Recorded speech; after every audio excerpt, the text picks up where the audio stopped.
Piangi con me, fratello. Il nostro grande padre è morto. Cavalcate fino all'alba e poi giustiziatelo. Dammi almeno una morte onorata. Una morte da soldato.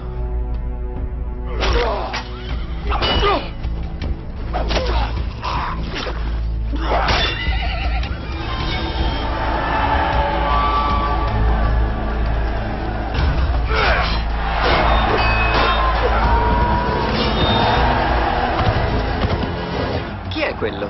Lo chiamano l'ispanico, imperatore.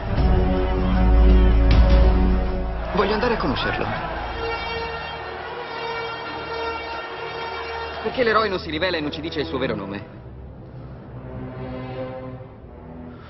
Mi chiamo Massimo Decimo Meridio, comandante dell'esercito del Nord, generale delle legioni Felix, servo leale dell'unico vero imperatore, Marco Aurelio, padre di un figlio assassinato, marito di una moglie uccisa, e avrò la mia vendetta, in questa vita o nell'altra.